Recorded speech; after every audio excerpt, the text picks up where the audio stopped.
dipersembahkan oleh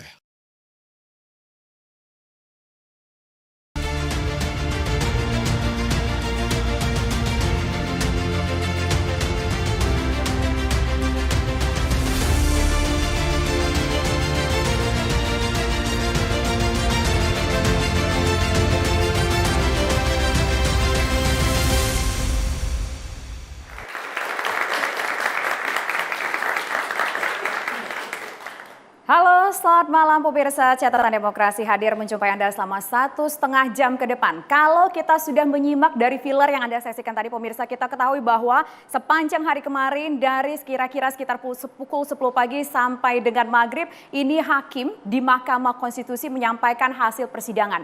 Ada 7 gugatan pada saat itu yang diajukan terkait dengan batasan usia calon presiden dan calon wakil presiden. Dari 7 gugatan itu pemirsa, ditolak 6, tetapi yang mengejutkan satu gugatan terakhir ini ternyata diterima, di mana gugatannya kita tahu bahwa ini adalah menggugat pasal 169 huruf Q tentang Undang-Undang Pemilu yang membatasi mengenai batasan usia capres dan cawapres minimal 40 tahun. Tetapi ternyata dalam putusan yang disampaikan oleh Majelis Hakim di Mahkamah Konstitusi kemarin menyebutkan hasil dari persidangan bahwa untuk menjadi calon presiden dan calon wakil presiden usia minimal memang 40 tahun, tetapi jika yang bersangkutan pernah atau sedang menjadi pemimpin ataupun pejabat kepala daerah ataupun pejabat negara yang dipilih melalui proses pemilu, maka yang bersangkutan punya hak untuk menjadi calon presiden dan calon wakil presiden. Nah, sepanjang persidangan kita juga melihat ada pendapat yang berbeda dari masing-masing 9 hakim. 3 yang mengatakan bahwa menyetujui adanya perubahan usia yaitu di bawah 40 tahun termasuk juga adanya persyaratan yang kita sebutkan tadi pernah memimpin melalui pemilihan umum.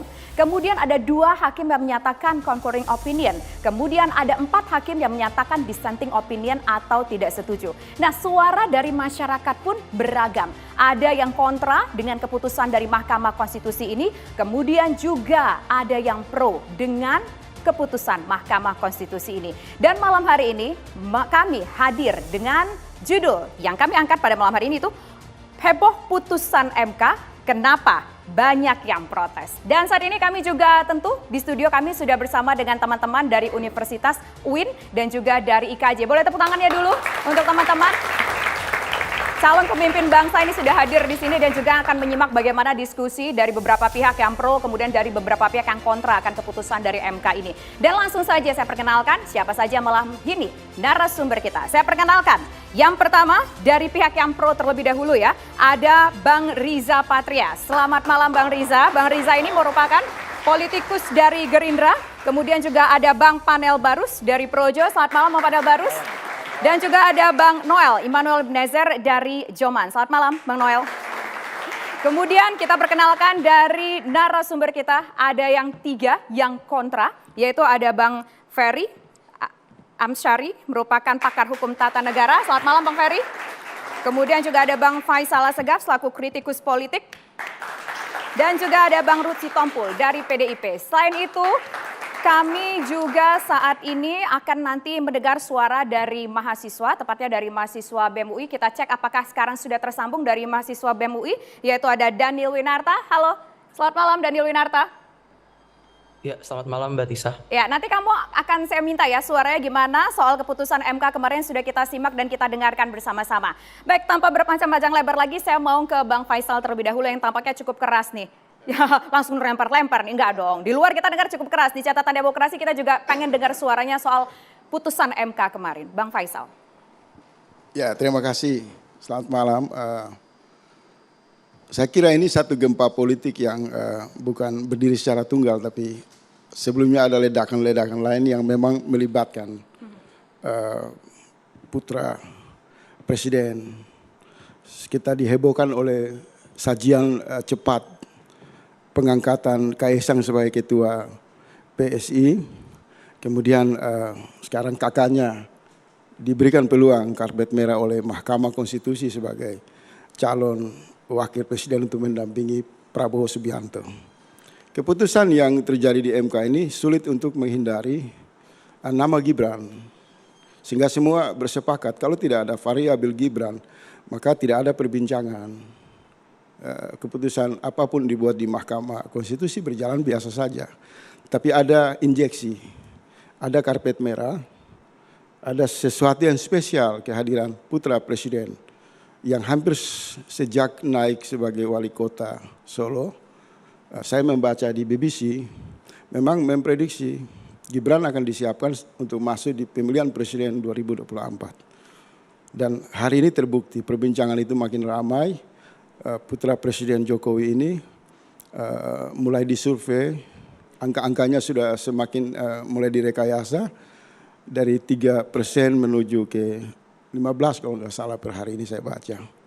Jadi kentalnya tarik menarik kepentingan politik di meja MK atau ruang gelap para hakim Mahkamah Konstitusi karena munculnya nama putra Presiden Gibran. Kalau Ini seandainya bacaan nggak ada umum. nama Gibran, Abang sah-sah aja nggak dengan keputusan MK itu? Saya kira biasa saja. MK mau putuskan zero tanpa usia pun silakan saja. Tetapi karena ada problem resistensi hambatan di dalam undang-undang pemilu di mana pembatasan usia kemudian di balik layar terjadi semacam perselingkuhan politik yang memberikan satu gambaran kerjasama antara Pak Jokowi dan iparnya, Ketua MK. Sehingga saya pribadi juga mungkin bersama mereka yang ada di ruang publik bersepakat bahwa sebenarnya meja dan gedung MK itu dipinjamkan saja untuk ipar presiden mengumumkan kepada publik bahwa mereka sudah mendapatkan satu pasal dinasti politik untuk meloloskan Gibran sebagai calon wakil presiden. Wah. Mendampingi Prabowo juga yang berasal dari dinasti politik yang paling lama. Sedikit saya jelaskan soal Prabowo. Jadi ini tarikan dinasti politik yang baru lahir dari Widodo, Jokowi, kemudian bertemulah dengan calon presiden mantan mantu Presiden Soeharto, Prabowo. Dan bicara tentang tarik menarik kekuasaan politik di lingkaran istana, memang tidak pernah lepas dari Prabowo, selalu membuat kekacauan. Di masa Soeharto berkuasa, manuvernya menimbulkan penculikan sejumlah aktivis, dan kemudian pada era SBY, Prabowo juga mengambil hatta rajasa sebagai cawapres dan 2024. Kita fokus dulu nih soal putusan Semangat MK kemarin. dinasti politik itu melamar lagi Gibran. Oke, kita fokus dulu nih ke soal putusan MK kemarin. Bang Noel, ini nggak main-main ini tudingannya Bang Noel. Gimana dari Prabowo Mania? Gini, Mikrofonnya Bang? sebetulnya kita prihatin lah ya dengan fenomena hari ini. Saya ini selalu punya semangat mendukung kepemimpinan kaum muda. Karena kita lihat puluhan tahun para politisi tua yang korup ini selalu membatasi kepemimpinan kaum muda. Kita sudah muak dengan itu, apalagi dengan narasi-narasi yang orkestrasinya seakan-akan ada bangunan politik dinasti. Politik dinasti yang mana? Tunjukkan ke saya hari ini. Semua hari ini dengan sistem yang sangat demokratik hari ini, siapapun para kandidat yang ingin menyalonkan di eksekutif melalui pemilihan langsung, bukan penunjukan langsung. Ingat bahwa siapapun hari ini yang ingin memimpin eksekutif melalui mekanisme yang sangat demokratik. Nah, saya melihat Mahkamah Konstitusi yang kemarin bersidang seharusnya berani aja putuskan umur 35 tahun, tapi berlakunya nanti biar tidak terjadi polemik. Lantas kemudian kenapa orang alergi dengan wacana-wacana yang hari timbul di masyarakat? Jujur, kasihan anak-anak muda. Ingat, Republik ini lahir dan besar karena kepemimpinan kaum muda. 1928, kemudian ada 1998. Kemudian hari ini mau dibatasi kepemimpinan kaum muda. Kita lawan. Kita lawan. Kita tidak akan pernah membiarkan politisi tua membelenggu dan membatasi kepemimpinan kaum muda. Dan saya yakin 2024 nanti anak muda harus berani memimpin di eksekutif. Oke, semangat. Dan Pak Prabowo membangun jembatan emas, memberi ruang kepemimpinan kaum muda untuk memimpin pasca Pak Prabowo. Pilih Pak Prabowo. Oke, Bang, tapi ini yang harus di-highlight belum kampanye, Bang, belum masuk ke kampanye. Ya, nggak apa-apa. Tapi gini, Bang, yang harus di-highlight adalah di sini keputusan dari MK kemarin adalah memberikan ruang kepada generasi muda untuk menjadi pemimpin, bukan untuk dinasti ya, Bang. Ya, Bang sepakat Yang dengan tidak itu ya, ada, Bang? makanya dinastinya, definisinya dinasti itu apa? Jelas dulu, jangan sampai bias. Ini kadang-kadang kan kita gampang sekali melontarkan pernyataan-pernyataan tanpa menjelaskan definisinya. Itu menjadi problem, terorkestrasi di mana-mana, bikin spanduk, bikin apa. Itu teman saya semua saya tanya, lu paham gak tentang politik dinasti? Kenapa kalian biarkan puluhan tahun di partai politik yang sudah melakukan praktek dinasti itu sendiri? Kenapa ketika Pak Jokowi kalian serang? Ini maksudnya partai mana nih, Bang? Ya tahulah, saya nggak mau ngomong partainya. Oke. Tapi yang jelas partai itu partai korup dan feodal. Udah. Waduh, nggak main-main ini Nggak tudingan memang. ya, Bang ya. Itu. Ini kayaknya harus dijawab Feodal nih. dan korup. Wah, ini nggak main-main, Bang. Ini kayaknya harus Nggak dijawab sama main-main. Bang Ruhut. Nggak, saya nggak pernah bermain-main dalam hal ini. Kayaknya harus dijawab sama Bang Ruhut. Silakan Bang Ruhut. Aku tersenyum aja melihat komentar dari sahabat saya yang pertama. Saya senang sekali. Dari adik saya, aku makin sur, kan gitu. Apa yang bikin sur, Bang?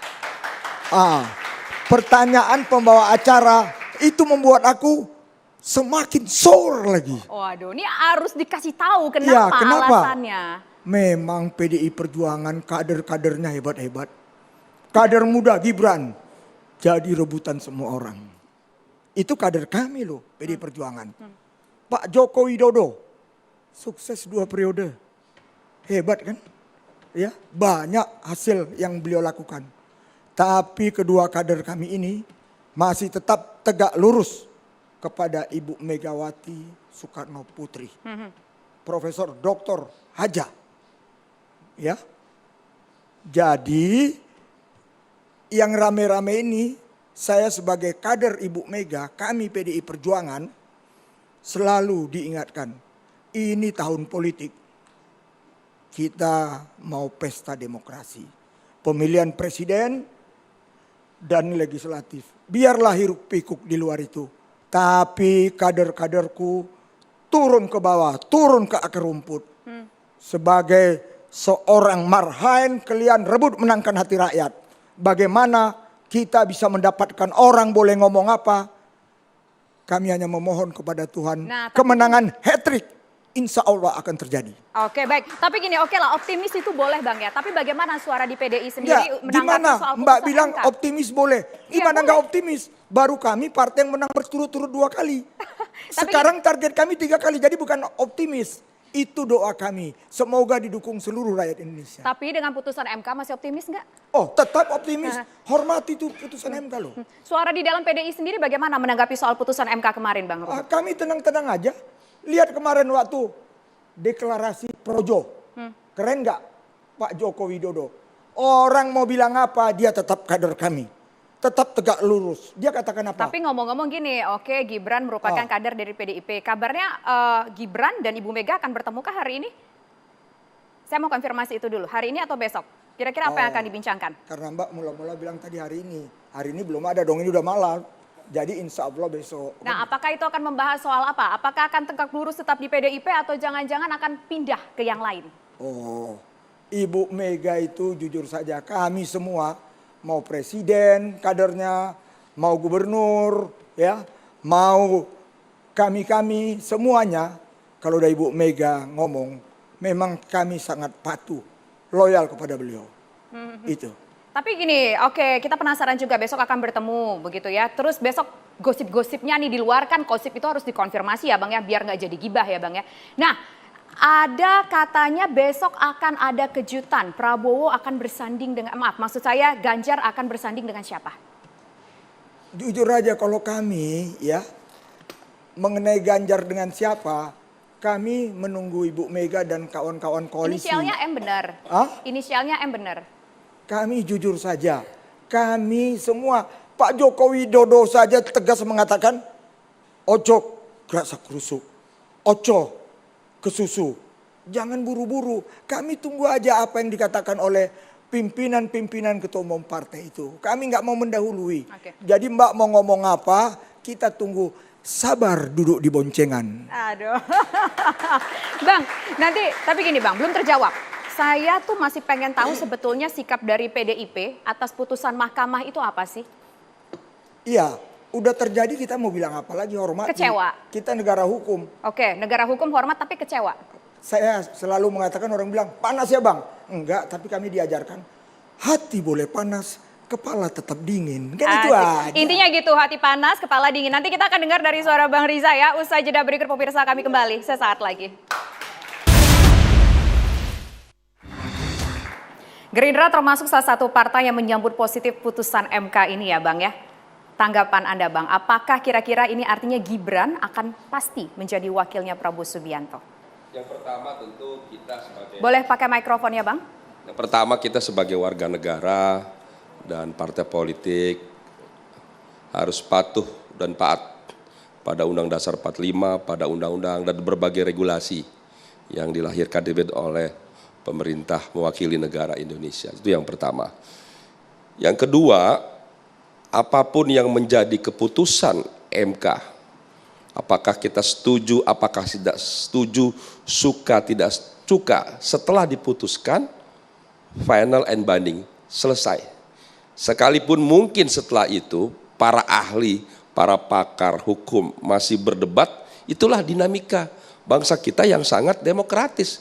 Kita hormati para pakar, para ahli yang setuju, dan kita juga harus hormati para ahli pakar yang tidak setuju. Inilah dialektika kita sebagai sebuah bangsa, yaitu negara yang demokratis. Itu harus kita hormati. Jadi bagi saya, bagi kita tidak ada masalah.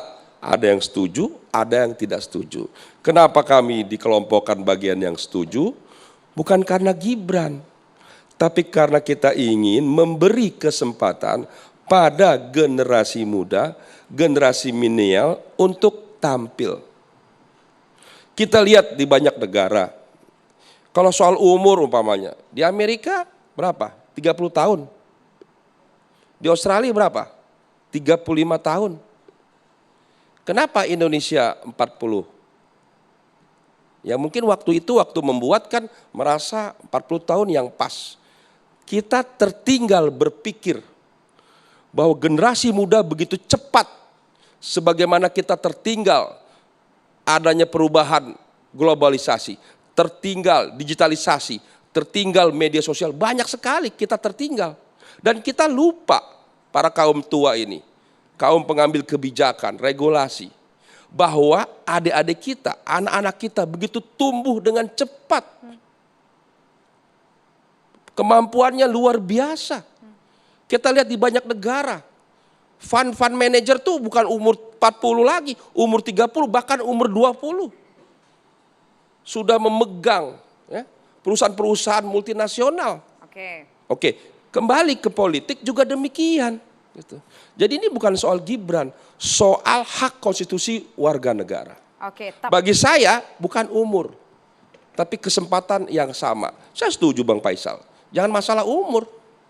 Mau 30, mau 17. Kalau perlu 17, kan dia boleh jadi anggota DPR. Kenapa jadi anggota DPR boleh, jadi wapres, presiden nggak boleh? Kenapa? Apa bedanya? Apakah yang lebih tua pasti lebih pintar? Enggak ada jaminan. Apakah yang lebih tua pasti lebih jujur? Enggak ada jaminan.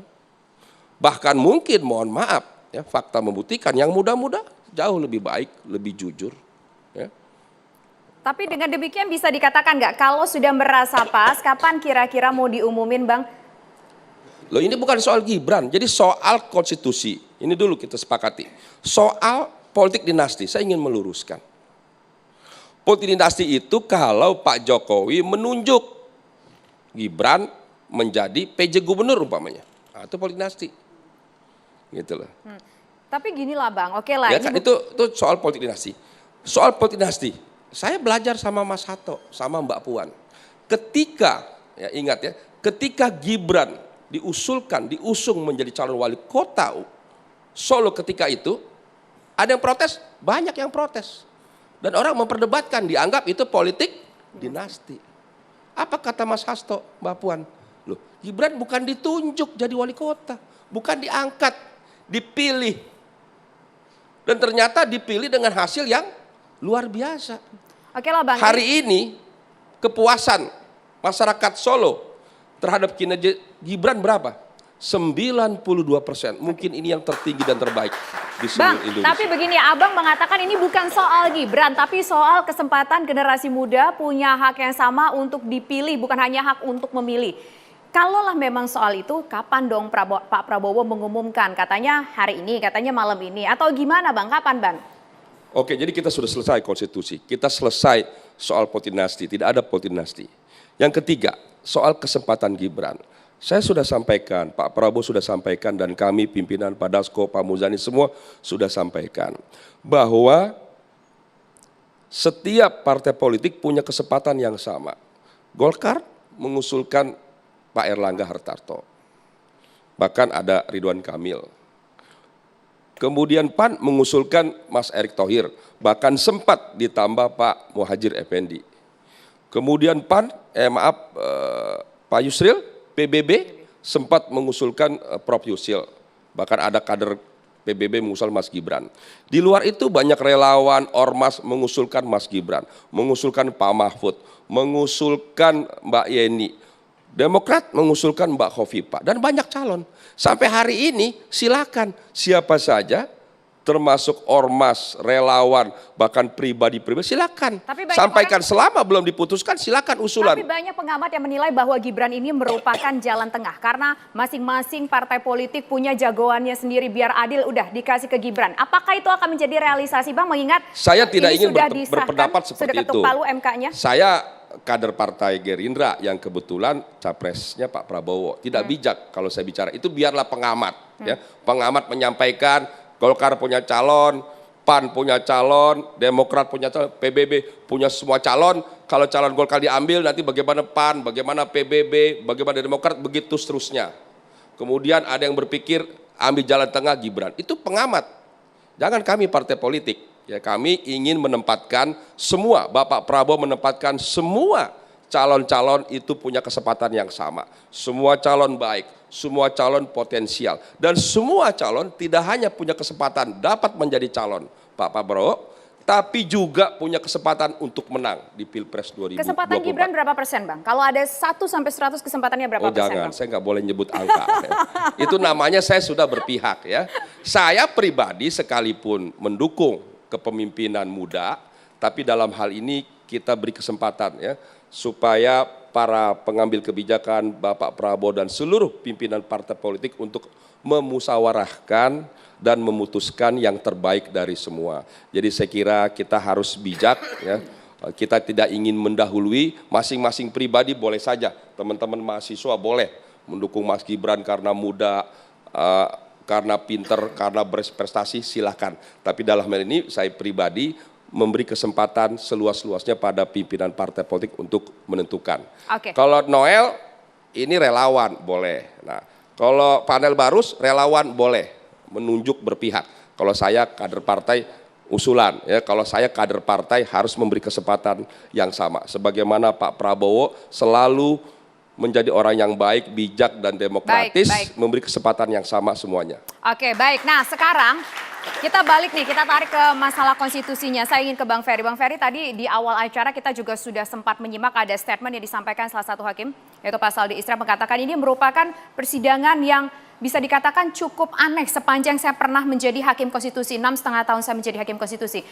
Membingungkan begitu kan kalimatnya. Abang sepakat dengan yang disampaikan Pak Saldi Isra itu? Ya, selalu dalam perspektif ketatanegaraan kita akan bersandar kepada konstitusi ya.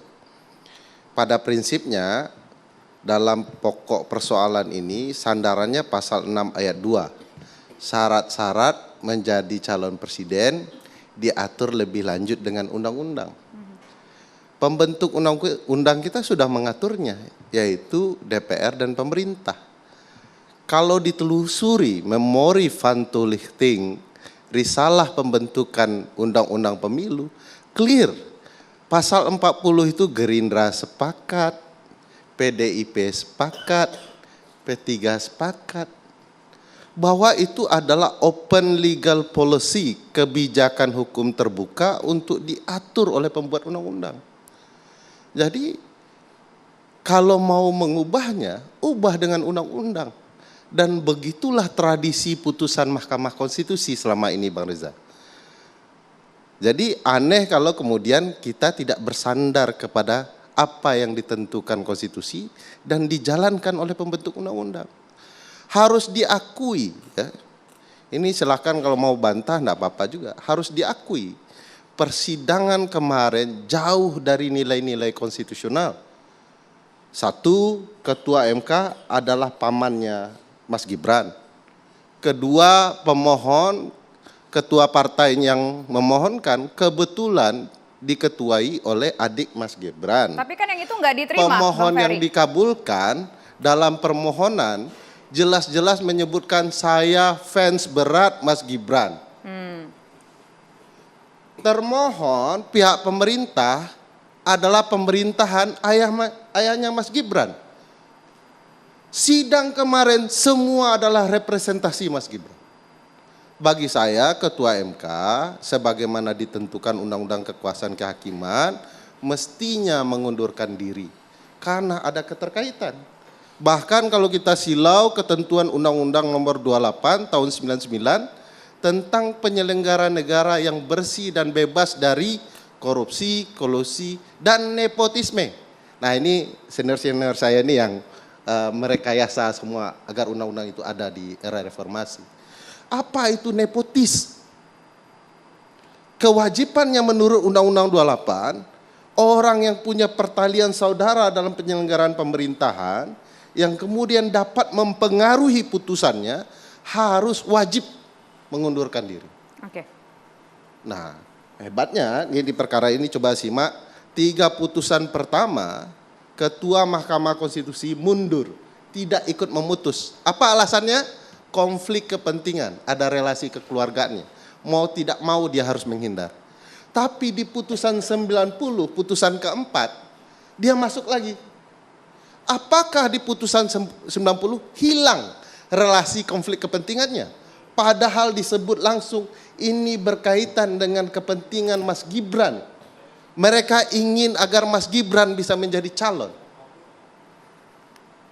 Harusnya demi perlindungan konstitusional dia harus tetap mundur. Oke. Nah problematikanya ini kadang A, kadang B dalam bersikap. Ini yang membuat orang meragukan putusan Mahkamah Konstitusi ini.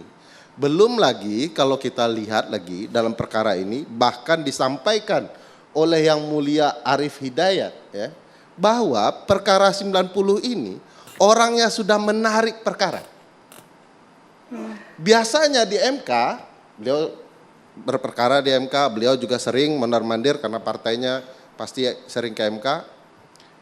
Kalau sudah ditarik, biasanya keluar penetapan penarikan perkara.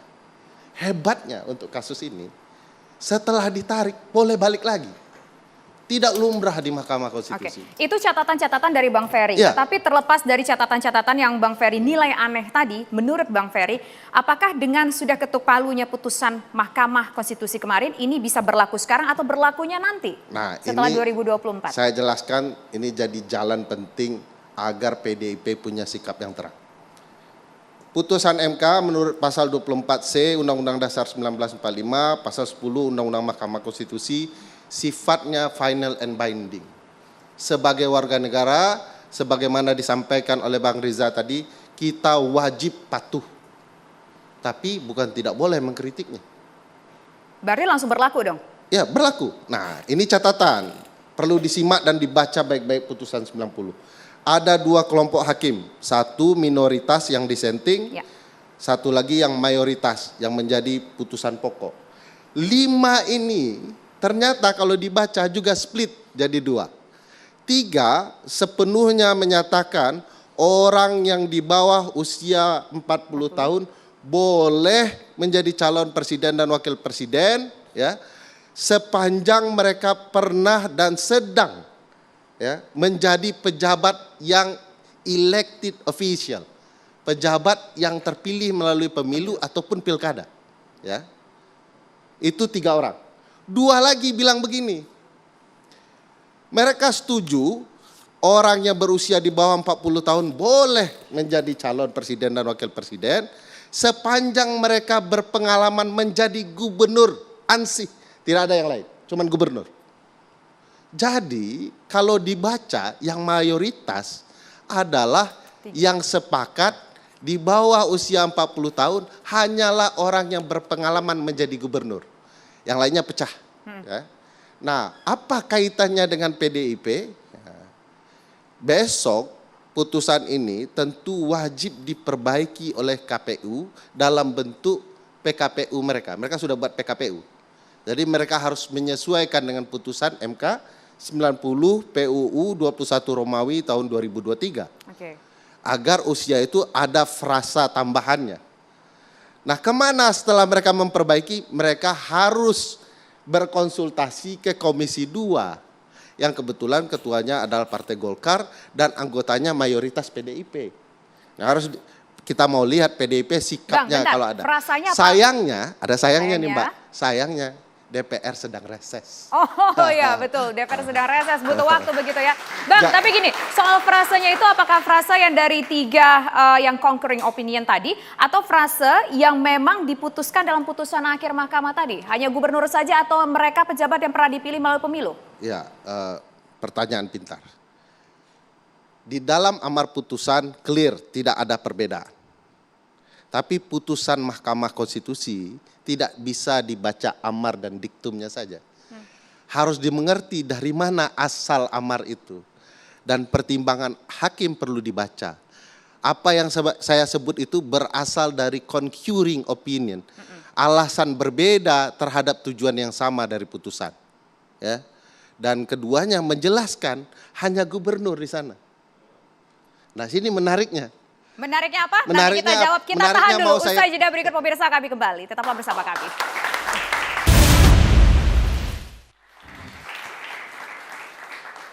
Saya ingin ke Bang Ferry sebelum menuju ke mahasiswa menjawab pertanyaan menggantung tadi. Jadi nanti kalau misalkan dibawa ke DPR, ini klausul yang mana yang dibawa? Apakah pernah dipilih melalui pemilu atau gubernur tadi yang dipakai? Yang menurut saya kalau dibaca ya yang gubernur itu karena itu yang mayoritas dari berlima. Sementara yang 3 tidak bisa dikatakan mayoritas. Jadi harus dicari dari 5 pendapat mereka itu yang mana yang mereka sepakat bersama. Dan perlu diingat putusan ini tidak hanya bicara bagaimana perubahan aturan menjelang pemilu itu terjadi dadakan. Dan itu tidak boleh. Tapi yang lebih parah sebenarnya yang terganggu adalah demokrasi internal di tubuh partai politik. Partai itu punya mekanismenya sendiri.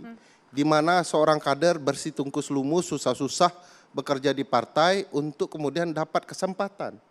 Ini ada tiba-tiba yang melesat ya, langsung menjadi ketua umum partai dalam 3 hari, satu lagi akan menjadi calon wakil presiden. Oke, kita tahan di situ dulu Bang Maksud ya. saya disinilah letak dinasti itu. Oke, sebelum kita melanjutkan itu kita sudah bergabung bersama dengan seorang mahasiswa yaitu ada Daniel Winarta dari BEM FHUI. Halo, selamat malam Daniel. Sebagai mahasiswa, kamu melihat soal putusan MK ini bagaimana? Baik, terima kasih Mbak Tisa waktunya dan Bapak-Bapak sekalian. Yang pertama harus ditegaskan begini Mbak, kami dari mahasiswa tidak pernah mempersoalkan mengenai anak muda menjadi pemimpin, apalagi soal Mas Gibran, atau kami juga bukan pendukung Pak Prabowo, bukan pendukung Pak Anies, bukan pendukung Pak Ganjar menjadi capres. Tapi sesuai dengan judulnya nih, heboh putusan MK, kenapa banyak yang protes? Kami marah, kami kesal dan kecewa, begitu ya. Karena putusan MK ini menunjukkan inkonsistensi serta kejanggalan yang akut dari Mahkamah Konstitusi seperti tadi dijelaskan oleh Mas Ferry. Gitu. Yang pertama, Mbak, kita ada 4 poin kita soroti gitu ya, Mbak. Yang pertama soal open legal policy. Sebetulnya sudah menjadi tradisi di Mahkamah Konstitusi begitu ya, bahwa bahkan di putusan-putusan sebelumnya, perkara nomor 29, 51 ataupun 55 gitu ya, yang mana ditolak dengan alasan open legal policy gitu, alias kebijakan publik terbuka, yang mana artinya MK itu sejak dulu berdasarkan sejarahnya itu memang merupakan bisa dikatakan negatif legislator gitu, alias dia itu fungsi defaultnya adalah membatalkan klausul di undang-undang yang bertentangan dengan konstitusi gitu, bukan menambahkan dalam hal ini menjadi positive legislation.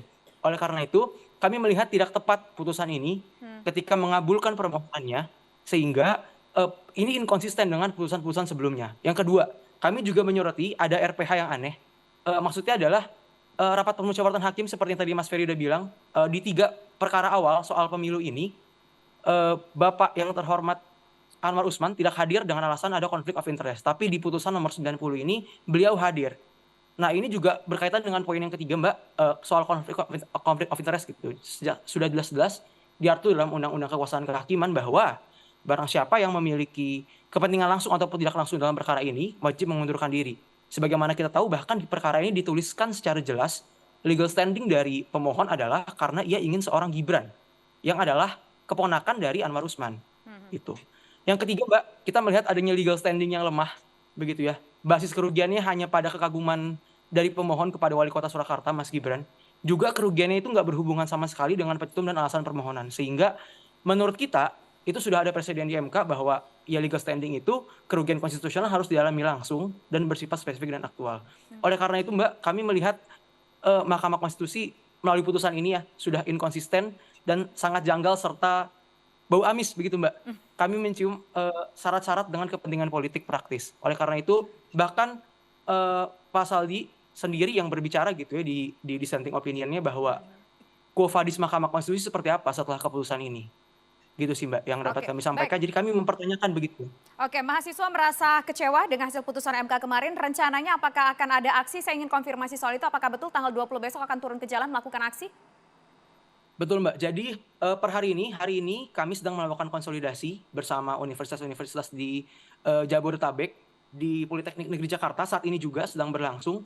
Kami sedang melakukan konsolidasi dan rapat teknis untuk turun ke jalan. Salah satu isu yang mau dibawa juga soal putusan MK ini pada tanggal 20 nanti. Kemarahan mahasiswa dan kita semua akan turun ke jalan menunjukkan kemarahan kita, serta ini akan menjadi pendidikan juga bagi publik bagaimana putusan Mahkamah Konstitusi itu bisa menyebabkan suatu gelombang besar bagi para mahasiswa untuk turun ke jalan dan melihat bahwa ada yang salah dengan Mahkamah Konstitusi.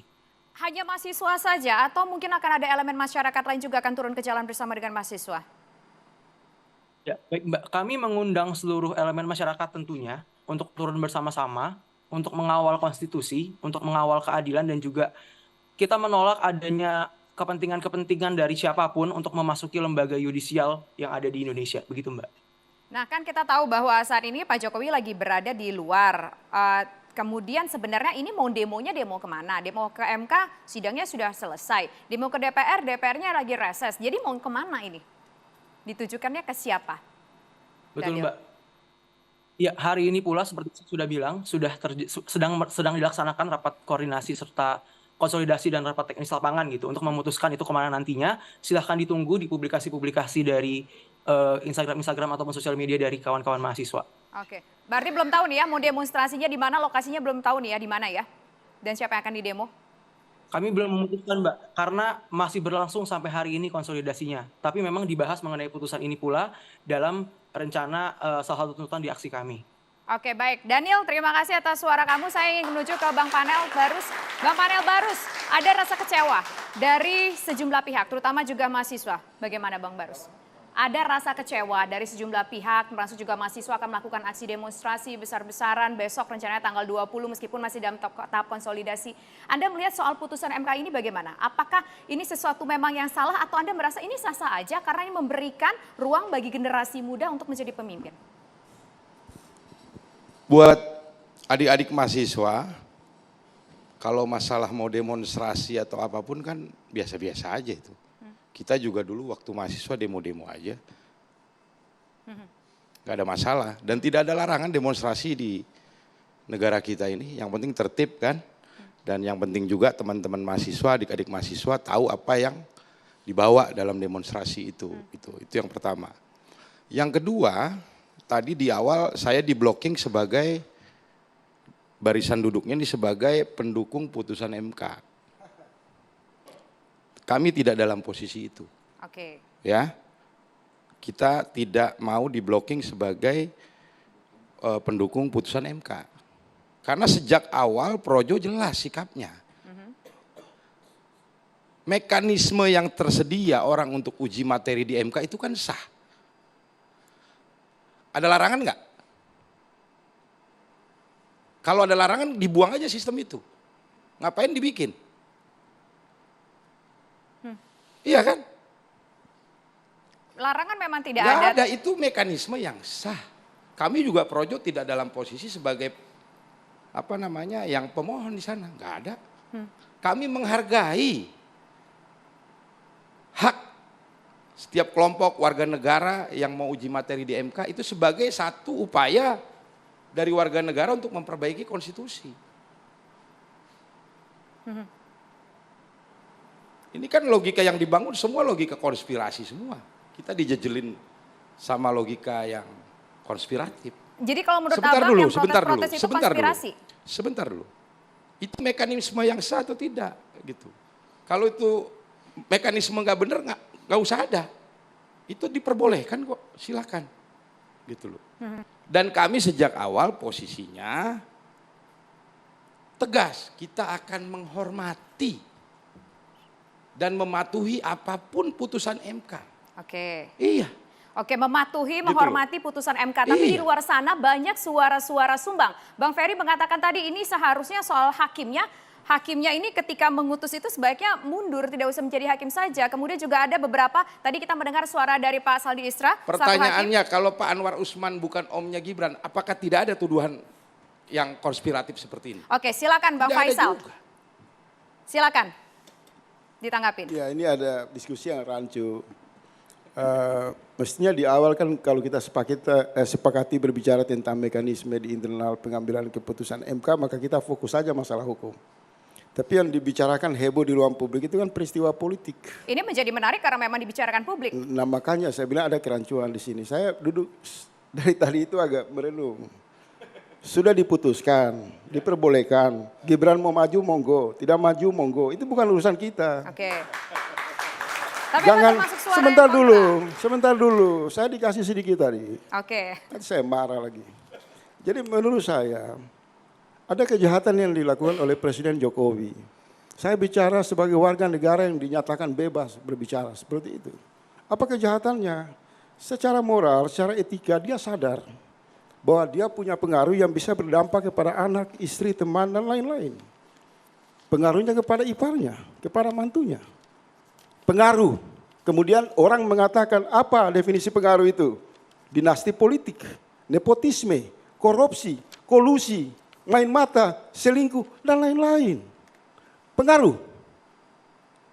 Jadi tidak berhenti dinasti politik dalam praktek monarki, tidak. Satu tabiat kekuasaan dipegang oleh seorang ibu, Megawati, pengaruhnya ke Puan. Benar kan? Kalau tidak ada Ibu Megawati, tidak ada Puan. Dinasti politik, dari Soekarno ke Ibu Mega. Begitu juga dari Soeharto ke Prabowo. Begitu juga dari Jokowi ke Kaisang, Gibran, Bobi, dan iparnya. Yang pukul palu, kasih kado, ponakannya maju. Dipersilakan maju. Apakah nanti Jokowi setuju? Apakah Gibran tidak setuju? Urusan kalian. Apakah keputusan yang diambil oleh MK berdampak ribut PDIP, Gerindra? Urusan kalian juga. Apa hubungan sama saya di sini? Gak ada hubungannya tapi emang Tidak termasuk ada. kritik Bang. Yang jadi masalah, kenapa ditegaskan dinasti politik? Karena rakyat menggaji Jokowi, tapi hari ini dia tidak melayani rakyat. Dirempang, Wah, Bang, ini dia jangan- tidak serius. Bang Projo, tapi silakan. kalau urusan, Bang Panel, ditanggapi dulu sama Bang sebentar Panel. dulu, ini jangan dipotong dulu. Bisa rusak negara kalau caranya begini. Dia digaji oleh rakyat. Ada duka, nestapa, penderitaan di Rempang. Tapi Pak Jokowi tidak sudah komen. mengatakan bahwa Pak Jokowi tidak ikut dalam itu loh, Bang. Tadi kita Partai-partai sudah mendengar tidak ribut. statementnya. Tapi kalau ada anak presiden, diisukan calon wakil presiden, rebutan semua. Ini rusak. Ini tidak benar. Dan saya mau kasih ingat begini, penyebutan dinasti politik bukan menurut Faisal Sagaf. Datang dari Reuters, Noel, dari BBC. Tadi di awal saya mengutip. Jangan Anda nyerang seolah-olah kita tidak paham soal dinasti politik. Oke, kita tahan Itu dulu. Silakan bacaan Bang dunia Panel. internasional. Ambruknya demokrasi di Indonesia. Harus Oke. diakui secara jujur. Silakan Bang Panel, ditanggapi.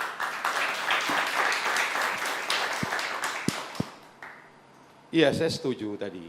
Definisi ini saya pikir harus dituntaskan dulu karena banyak sekali saya diundang juga untuk ngomong tentang dinasti. Kita tidak mengangkat judul Ya. dinasti Bang malam hari ini. Soal pro dan kontranya itu harus digarisbawahi Iya, tapi dulu, Bang. judul awalnya kan politik dinasti itu saya dikasih taunya. Bang lihat di TV Dan dong. sebentar. Dan politik dinasti saya pikir tidak ada di Republik ini. Baik. Ya, politik dinasti itu menjalankan dengan model dinasti seperti monarki. Itu adanya di Korea Utara, di Indonesia enggak. Gitu loh. Kalau dinasti politik itu model politik yang berjalan udah ratusan tahun. Biasa-biasa aja. Di Amerika, di Indonesia juga ada. Jadi itu umum biasa aja, tapi semua melalui mekanisme election. Rakyat yang menjadi hakim, rakyat yang memilih. Kalau rakyat nggak mau milih nggak jadi juga dia. Ya. Jadi apa yang salah? Ini umum-umum saja. Dinasti politik itu kan ada sebagian kelompok keluarga terlibat dalam aktivitas politik, jabatan politik, tapi dia dapat melalui mekanisme elektoral. Kalau politik dinasti tidak melalui mekanisme elektoral. Itu Kim Jong Un itu. Gitu loh. Tidak ada Kim Jong Un Kalau di monarki Indonesia? absolut tuh Arab contohnya ada Brunei gitu ya. Baik, Gitu loh. nanti kita lanjutkan posisi diskusi kita Kaisang kan usai nggak ikut jeda berikut, elektoral. pemirsa. Kami kembali Iya sesaat kan? lagi. Bang Noel, saya ingin ke Bang Noel. Bang Noel, tadi ya Bang Noel mengatakan di awal bahwa ini bagus untuk memberikan peluang kepada generasi muda, kaum-kaum muda untuk memimpin. Tapi ternyata ada kaum muda yang mau turun ke jalan Bang, protes soal hasil uji material MK ini. Iya, yang dia protes kan hasilnya, bukan substansinya. Tadi kawan-kawan BEM UI, kawan-kawan mahasiswa yang hadir di sini, saya yakin mereka sepakat soal kepemimpinan kaum muda. Nah, persoalan ada problem di Mahkamah Konstitusi, ya silakan aja kritik mahkamahnya. Jangan dikritik substansinya. Tadi kawan-kawan BEM Fakultas Hukum UI kan dia bilang, kami setuju dengan soal kepemimpinan kaum muda. Kami tidak punya masalah dengan itu. Yang kami masalahkan kenapa tergesa-gesa keputusan itu. Gitu. Itu adalah persoalan teknis yang menurut saya bukan domainnya untuk ngebahas soal itu. Jadi biarkan saja itu problem di mahkamahnya, silakan kawan-kawan mahasiswa, mereka punya hak secara konstitusional, punya hak secara demokratik untuk melakukan protes, silakan protes aja. Itu hak kawan-kawan dan itu harus kita dukung. Jangan dibiarkan yang namanya kekuasaan itu ugal-ugalan, entah itu di eksekutif, yudikatif atau di legislatif. Kita tetap harus patuh terhadap demokrasi yang sudah kita bangun. Jangan sampai kita alergi terhadap wacana-wacana yang terkait dengan perubahan, kemudian persoalan demokrasi. Jadi menurut saya sekali lagi, saya lihat rakyat hari ini sepakat dengan kepemimpinan kaum muda. Harus kita lawan yang namanya cara berpikir korup para politisi tua. Itu saran saya buat kawan-kawan anak muda, tetap semangat. Bung Karno sampai pernah menyatakan bahwa siapkan aku 10 anak muda, saya akan tundukkan dunia. Itu anak muda. Oke, tapi Gitu. saya mau kembali lagi nih ke mahasiswa. Sebenarnya kamu permasalahkan, Daniel, proses dari persidangannya atau hasilnya sebenarnya yang bikin kalian gerah? Begini Mbak, kami di sini melihat bahwa Mahkamah Konstitusi sebagai guardian of the Constitution sedang hancur. Begitu ya, tapi di sini Mas Noel dan teman-teman lainnya mungkin hanya mempedulikan soal politik-politik elektoral. Tapi bagi kami ini jauh lebih besar dari itu. Bapak-bapak jangan berharap ada pemimpin muda kalau misalkan sampai sekarang Mahkamah Konstitusi, sampai sekarang hukum masih dijadikan mainan dari penguasa gitu. Jangan harapkan ada kepemimpinan anak muda, karena kami anak muda males. Kalau melihat bagaimana kondisi hukum yang ada sekarang, kondisi penjaga konstitusi yang ada, yang sudah hampir hancur gitu. Jadi jangan selalu apa-apa politisi anak muda, tapi nggak pernah peduli dengan apa yang jadi isu anak muda, apa yang jadi concern anak muda. Dan sekali lagi, justru ini yang membuat anak muda malas terjun ke dalam dunia politik. Oke, baik. Begitu Mas. Nah inilah tugas kawan-kawan mahasiswa, tugas-tugas anak muda. Setiap kita punya tugas sejarah. Saya ketika masih muda dan mahasiswa, saya menentukan pilihan politik saya di 98. Tumbanglah Orde Baru. Nah hari ini kawan-kawan mahasiswa BEM UI, lawan aja. Setiap anak muda itu punya sejarah masing-masing dan punya tugas sejarah masing-masing. Lakukan sejarah itu. Tidak pernah namanya sejarah membatasi gerakannya. Lakukan, kawan-kawan BEM, kawan-kawan mahasiswa, kawan-kawan anak muda. Apalagi hari ini 52% penentu kemenangan dan penentu perubahan untuk Republik ini ada di tangan anak muda. 52%. Oke, baik. Nah sekarang saya mau ke Bang Ferry. Bang Ferry, ini di ujung-ujung agak sedikit membingungkan ya. Ada yang mengkritik MK-nya, tapi juga tampaknya setuju dengan hasilnya. Bang Ferry melihatnya bagaimana? Oh, tidak bisa. Dalam berbagai konsep hukum dan demokrasi, proses juga berkaitan dengan hasil. Kalau prosesnya sudah salah, hasilnya sudah pasti salah, meskipun terlihat benar.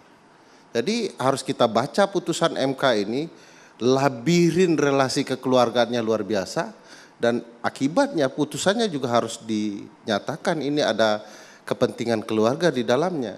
Yang saya dan mungkin yang lain maksud soal dinasti politik itu jelas, ya. Dalam berbagai referensi, silakan buka referensi, kalau sudah bicara political dynasties, yang dimaksud dalam buku adalah politik kekerabatan kekeluargaan.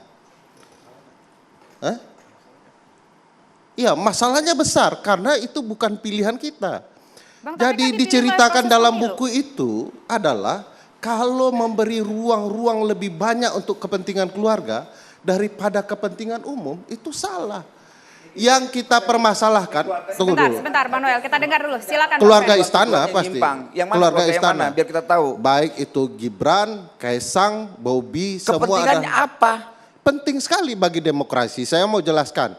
Kalau konstitusi kita bilang setiap orang berhak berpartisipasi dalam pemerintahan, itu artinya negara harus memberikan ruang yang sama bagi setiap orang untuk berpartisipasi dalam pemerintahan. Kalau kemudian apa yang diputuskan MK, sistem politik kita memberikan ruang kepada generasi tertentu karena relasi kekeluargaan, itulah political dynasties. Kita tidak sama sekali membicarakan monarki sistem, karena itu bukan sistem kita. Bapak ibu bangsa kita sudah wanti-wanti, termasuk Bung Besar, Bung Karno. Seluruh ibu bapak bangsa kita bicara, kita tidak akan memilih sistem monarki karena itu bukan pilihan kita. Kita juga tidak pilih pilihan barat, tidak pilihan timur, tapi pilihan kita sendiri sebagai negara merdeka. Pilihannya tidak mengistimewakan anak siapapun. Silakan Bang Noel, tampaknya ingin menambah. Nah inilah insinuasi yang seperti ini yang akhirnya tidak Tidak ada. mendidik. Saya menyebutkan konstitusi, silakan Apa sebutkan kepentingan Pak konstitusinya. Jokowi? Oh sangat besar kepentingannya. Anaknya Baik, Bang diberikan Ferry. tempat, ketua MK Tempatnya adalah apa? iparnya. Tempatnya yang di mana? Ini ruang untuk mencalonkan menjadi presiden, Bang. Oke, Salah atau silakan tidak? Bang Noel. Bang Noel. Salah besar Salahnya kalau di mana? politik dinasti. Gini, tinggal Kenapa gini. Kalau tidak nggak semua setuju, orang punya tolak. Loh, Kan hari ini dari begitu, nggak susah. kemarin Secara saya moral nggak menolak, susah kok. hari ini saya menolak.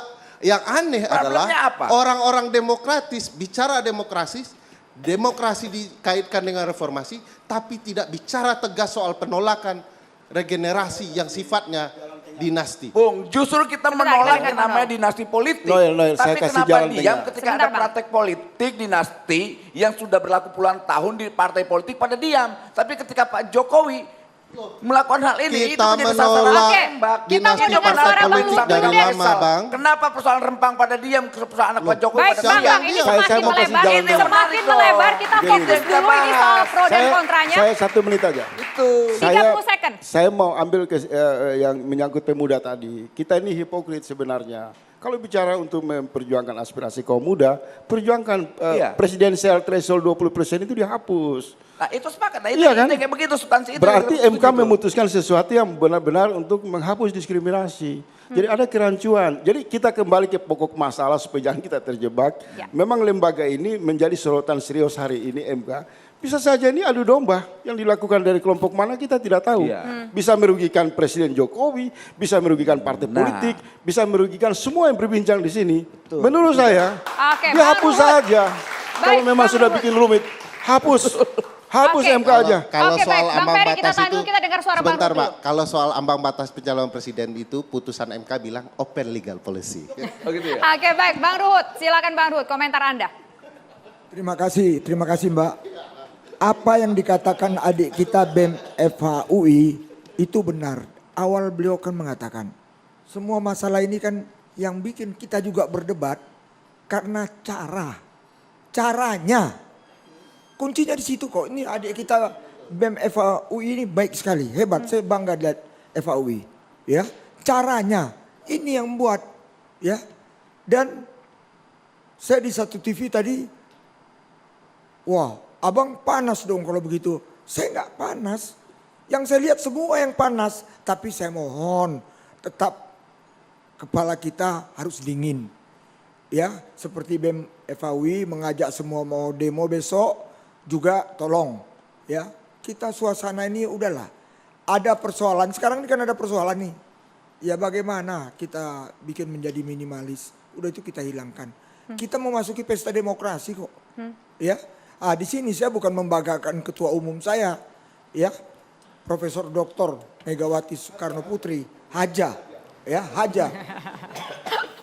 Kami semua Hiruk pikuk ini pengendalian diri. Oke. Kalian turun ke bawah, karena itu ya jangan nanti kaget. Nyatanya sebelum survei kami jauh sekali loh. PD Perjuangan itu akan menang. Oke. PD Ya. akan Perjuangan menang besok kira-kira Pak Ganjar sama siapa Bang? Ah? Diumumkan sama siapa Bang? Ah, Ada kejutan itu. apa Bang? Ini penasaran banget nih pemirsa Bang. Itu yang saya katakan, kami ini disiplin. Ibu selalu mengajari etika. Ya, etika itu kita kedepankan. Tapi soal selentingan kabar malam ini Bu Mega bertemu dengan Pak Mahfud, apakah kira-kira jangan-jangan Pak Mahfud? Saya tegas, jangankan saya lah, Pak Joko Widodo kurang apa Projo, ya, meminta, ayo dong, yang kemarin itu, beliau mengatakan, oco kerasa gerusu, ya, oco ke susu, jangan buru-buru. Kalau ditanya kepada kader PDI Perjuangan, termasuk Pak Jokowi, nggak ada, kita tegak lurus, nggak ada kami yang berani mendahului Ibu Megawati Soekarno Putri. Oke baik, sekarang saya ingin ke Bang Riza Patria. Bang Riza, melihat polemik ini apakah kalau saya tadi juga sempat berbincang di program sebelumnya bahwa tampaknya ini mengencourage Gibran Raka Buming Raka. Nah dengan kondisi seperti ini mendengar suara ada rencana mau demonstrasi dari mahasiswa tanggal 20-an begitu. Kemudian juga ada yang kontra mempertanyakan proses mekanisme sidang ini. Apakah tetap akan pada Gibran? Apakah itu masih besar kemungkinannya Bang Riza? Jadi yang pertama saya ingin sampaikan bahwa mahasiswa demo bagi saya wajib. Supaya punya semangat juang. Supaya punya idealisme, supaya energik, supaya punya suara yang lantang. Mahasiswa begitu. Ya bukan nggak boleh belajar, tapi demo ya pada saatnya memang harus demo gitu. Itulah mahasiswa. Yang penting substansinya disampaikan secara baik, ya kan? Bukan asal demo, ya kan? Kemudian kedua, jangan anarkis, tertib. Saya kira teman-teman mahasiswa sekarang sudah tertib, tidak anarkis, punya substansi. Saya bangga dengan teman-teman mahasiswa. Pertanyaan saya belum terjawab Bang Riza. Pertanyaan saya belum terjawab mengenai Yang Gibran kedua, tadi. sebelum ke situ gini, Mbak Novi, Mbak Tisa. Jadi Indonesia ini kan negara demokrasi terbesar ketiga. Tapi kita harus jujur, kita masih berproses, masih belajar. Contoh tadi disinggung, soal parlemen threshold, presiden threshold. Bang Ferry, kami Partai Gerindra termasuk yang ingin 0%, presiden threshold. Parlemen threshold 0%, saya pimpinan pansus, saya komisi 2 pimpinan. Padahal, jangan lupa, padahal Partai Gerindra ya, pemenang kedua pemilu. Artinya teman-teman mahasiswa, kami diuntungkan sebetulnya dengan 20%. Tapi kami tidak pernah mementingkan pribadi. Bapak Prabowo tidak pernah mementingkan kepentingan pribadi, sekalipun jelas-jelas mau nyapres, tidak mementingkan kepentingan partai, selalu mementingkan kepentingan nasional, kepentingan bangsa, kepentingan rakyat. Kami suarakan. Dan kami meyakini itu yang terbaik. Kami berbeda yang dengan PDIP umpamanya, dengan Golkar umpamanya, nggak apa-apa. Itu dinamika, itu diskusi. Tapi ketika diputuskan oleh satu regulasi, oleh undang-undang, ya kami harus patuh. Itulah warga negara yang baik. Itulah, sebentar, itu partai politik yang baik. Baik. Jadi kami patuh dan taat. Ya. Saya pertanyaannya sederhana. Kalau benar Gerindra ingin memperjuangkan aspirasi kaum muda, kapan Ketua Umum Gerindra dipimpin kaum muda? Di internal dulu. Sederhana jawabnya. Bapak Prabowo itu cek sejarahnya. Sejak dulu hingga hari ini selalu mendidik, membina, menyekolahkan, bahkan mohon maaf, memodali usaha sekolah ke sekolah-sekolah di seluruh Indonesia, ke luar negeri. Jumlahnya banyak sekali. Baik. Ketua umumnya, Ya, posisi ketua nanti umum. dulu. Yang kedua, ini karakter dulu, sifat karakter, sikap beliau. Beliau selalu memberi kesempatan yang luas. Lihat di Partai Gerindra, banyak anak muda, motor penggerak partai anak-anak muda. Orang-orang tua senior di Partai Gerindra, Tut Uri Handayani. Kami kembali sesaat lagi.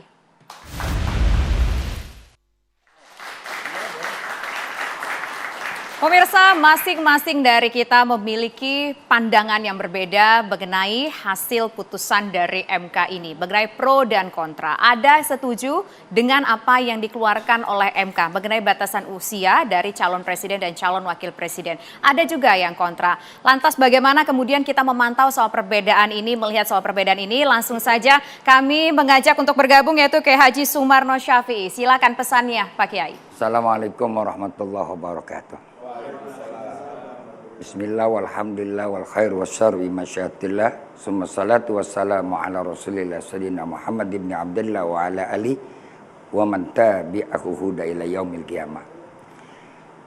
Para pemirsa yang sama saya hormati dan juga para narasumber yang insya Allah sama-sama dimuliakan Allah Subhanahu wa ta'ala. Alhamdulillah pada kesempatan ini kita masih diberikan sehat walafiat. Yang kedua, kita bersyukur ada satu perkembangan walaupun penuh dengan polemik dalam dinamika politik kita akhir belakangan ini. Saya hanya menyitir satu hadis yang Nabi Baginda Rasul sampaikan kepada kita. Mudah-mudahan kita seluruh warga negara Indonesia, wabil khusus umat Islam yang menjadi umat yang mayoritas, bisa menyadari betapa pentingnya kita menjaga bangsa dan negeri ini. Rasul sampaikan kepada kita, khamsun bi khamsin. Ada 5 perkara, apabila 5 perkara ini dilakukan, maka siap-siap akan datang 5 bencana besar dalam satu bangsa. Yang pertama kata Nabi, mana qada qaumul ahda ila sulitu alaihim aduhum. Tidaklah satu kaum itu dia melanggar ikatan janjinya atau merusak konstitusi bahasa kita. Ila sulitu alaihim aduhum. Kecuali mereka nanti suatu saat akan diterkam oleh musuh-musuh mereka. Ingat, musuh kita bukan seperti Israel melawan Palestina. Musuh kita hari ini melawan kapitalis. Kita tidak anti dengan kaum muda. Bahkan banyak kaum muda diberikan kesempatan di dalam sejarah Islam. Bagaimana mereka punya peran. Tapi pemuda yang bagaimana bukan pemuda hasil pencitraan dan hasil bangunan teras. Pemuda yang berkualitas, pemuda yang punya wawasan ke depan, pemuda yang betul-betul mereka mampu bisa menjawab. Ingat, memilih ke depan bukan sekadar elektabilitas, tapi harus kita punya pemimpin yang mampu menjawab kebutuhan bangsa hari ini dan menjawab tantangan kita ke depan. Ini adalah perannya para politisi. Rakyat sudah bukan lagi orang bodoh. Rakyat kita semua bukan lagi orang-orang yang ada di belakang. Sandiwara apapun yang mereka mainkan, kita hanya tersenyum melihat bagaimana permainan sandiwara. Dunia ini memang betul penuh mengantang sandiwara. Tapi sadarlah, jangan terlalu berlebihan. Bersandiwara nanti Anda terterekam dengan skenario Anda sendiri. Harus sadar, dunia berputar. Ingat kita punya Allah, Pancasila yang pertama, ketuhanan yang Maha Esa.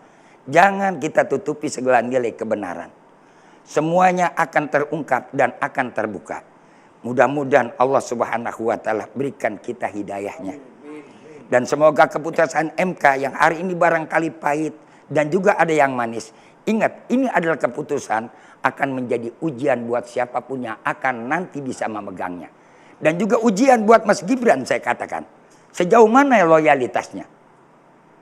Ujian buat kita semua dan sejauh mana loyalitasnya. Mudah-mudahan inilah 2 dilema yang kita hadapi semua. Moga-moga kita menjadi bangsa yang besar ke depan. Assalamualaikum warahmatullahi wabarakatuh. Waalaikumsalam warahmatullahi wabarakatuh. Terima kasih Pak Kiai Sumarsono dan terima kasih semua para narasumber kami, Bang Riza, Bang Panel Barus, Bang Noel, Bang Ferry, kemudian juga Bang Faisal dan juga Bang Ruhut sudah bergabung bersama kami selama 1,5 jam belakangan ini di Catatan Demokrasi. Akhir kata, saya Tisa Noveni, terima kasih atas kebersamaan Anda. Selamat malam dan sampai jumpa.